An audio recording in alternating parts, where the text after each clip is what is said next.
everybody. Happy Wednesday. I just wanted to do a live today in preparation for the masterclass we have next week, which, by the way, is the first of this year of 2025. So we have great things planned and great things to really share with you that's happening in the industry. Especially if you're new to real estate, you really need to be able to attend that.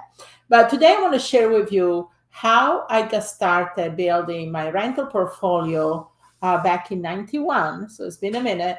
Starting with no credit, no money. Well, I had money, but not that I could use for real estate. And I'll get to that in a minute. And also not a job or a W 2.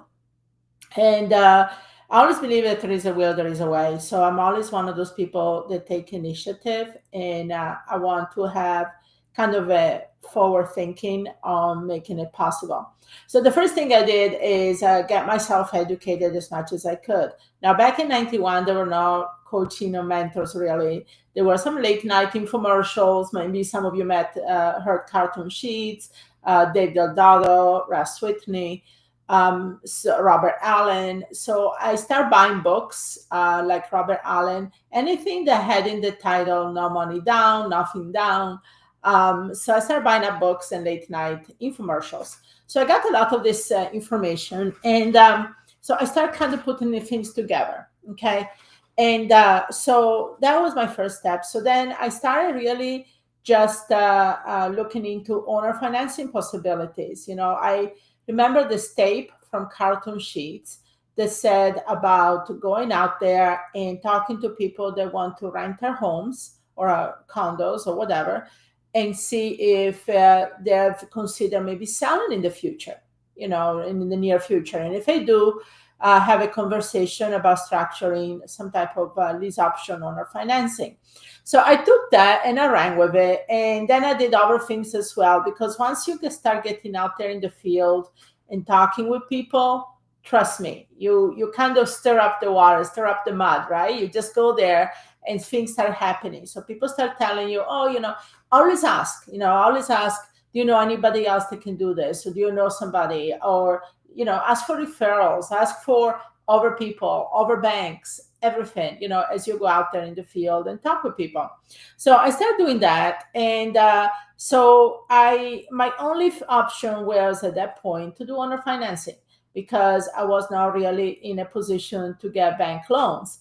So that's what I started doing. So I went out there and I looked at the lease options subject to land contracts, contract for deeds, anything I could get my hands on. And also the other thing I did, I wasn't really super picky about the location of the properties. In the beginning, I did what I had to do, right? Also, my goal was pretty aggressive. I wanted to buy a property a month, okay? And I wanted to get at least $5,000 in net passive income within a year. Now, $5,000 in 91 was quite a bit of money. Nowadays it's not, but it was back then. So I did all of that. And so the first thing I can say that I did, it was really to sit down and outline a plan.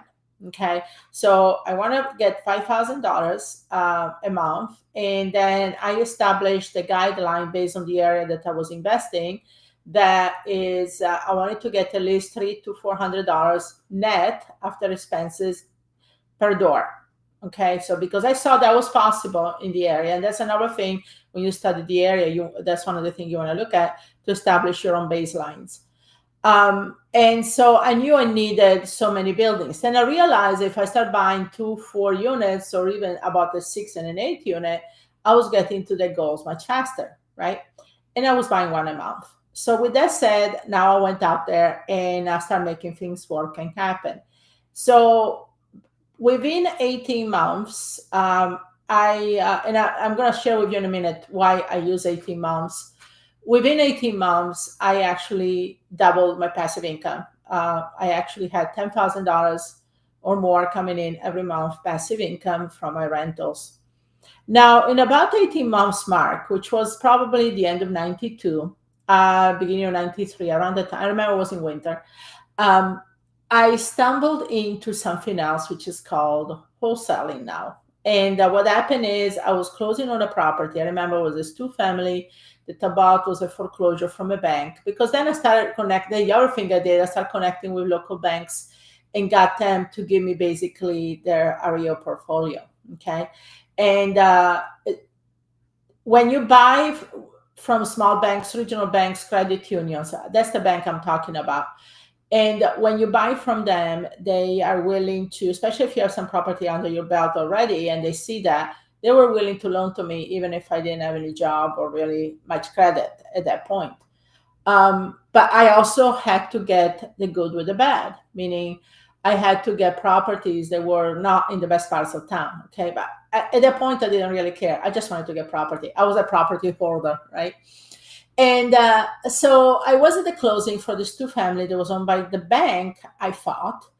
But when I sat down at closing, I realized the name on the title was not the same name of the person on the contract. So the on title showed the bank, but on the contract was this individual, this real estate broker that was sitting there with me.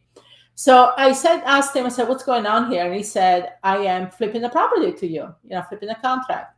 So I said, okay, they didn't know any better. And then I did some research on it and I realized what the flipping the contract was. So basically you put property under contract and you go out there and sell the contract, which is now they call wholesaling. So I went to work for him to learn more about wholesaling. Now I kept buying my rental, but now I switched it up a little bit. What I did now, I was actually basically owner financing the properties. Okay. And number one, so I was doing like a wraparound. If I had a mortgage on a property, I would do like a wraparound mortgage or a contract for deed. And also, this is pretty clever. So keep this in mind. By the way, I have a golden nugget back here. You see this? Liz bought it for me because she says give out golden nuggets. So this is my Christmas gift that she gave me. So what I did is this. So I was wholesaling properties too, right? So I would go out there and get all these leads, and I decided at this point I start being more choosy on saying, okay, yeah, this property looks good for my rental portfolio. This property, I don't want it. So what happened is this, and this is something you can create also passive income while you wholesale. And this is pretty clever. I never see anybody doing this. So let's say you get the property and you're going to wholesale it, okay? And the person buying it from you is a rehabber or a landlord. That's most of the buyers you're going to get when you wholesale. Maybe he needs some help with the down payment portion, okay? Maybe he has the money to come up with a private lender, but he doesn't have all the money for the down payment.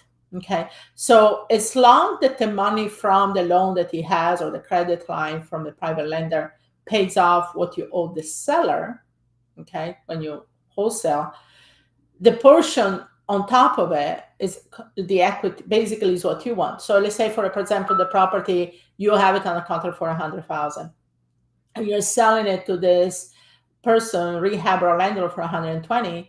So you make $20,000 profit as your wholesaler, right? But what if you were willing to take $5,000, $10,000 right now, and the other 10, 15,000, you create the second mortgage. So now when you go to closing, he gets the money, you pay off the original owner, and then you create the second mortgage. So now you have all these second mortgages out there every month paying you, several $100s. I had it amortized over 2, 3, 5 years. And they were paying. And in some situation where the second mortgage defaulted, where he wasn't paying the second mortgage, I got to foreclose on the property and got the property back and then sold it again. There was one property I did that 4 times. So I created passive income from my wholesaling deals as well. So here I have, okay, so just to summarize everything, I started doing rentals with just doing owner financing, bank REOs, even in the worst part of town, did what I had to do. So I started with that, got up to about $10,000 in passive income every month in about 18 months. Then I stumbled into what I call flipping the contract. So I started wholesaling. But then I attached second mortgage to the equity part, to the down payment part of my wholesaling deal. So now I start creating income, passive income from second mortgages, and these people were hooked for the property. And so that's how I got my passive income. So I was getting passive income from my rental, but also getting passive income from wholesaling. And that was a clever thing. How did I get the idea about the passive income from wholesaling? Honestly, I just wanted to help some of these people buying their properties without having a huge cash outlay up front. And so I started taking portion of their down payment portion into a second mortgage. And then I realized the beauty of it, creating another passive income. And second, I had control of the property if I defaulted. So win-win situation. But that's how I got to that point. So, these are some of the creative strategies that I will share with you during the masterclass, and a lot more. So, if for the cost of a cup of coffees, I've been saying that all week, for the cost of a Starbucks, $7, I think you pay a Starbucks. I don't go to Starbucks, but I imagine sometimes I do. You're going to have all this information and more. And so why do we share so much? Because first of all, I think I love to share information. To me, it's like, oh my God, I cannot wait to tell you something that's so good, like the situation about creating passive income from wholesale deals. But also, it's like I said, I'm hoping that you decide to join our community and you see how beneficial it would be for you to be around like-minded people. Because let's be real, to be an investor sometimes is a very lonely business out there, right?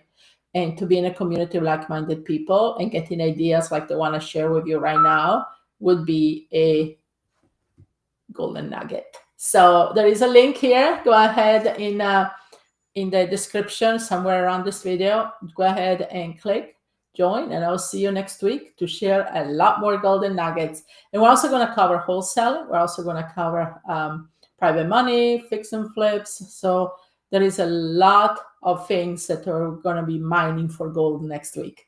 Okay, see you then.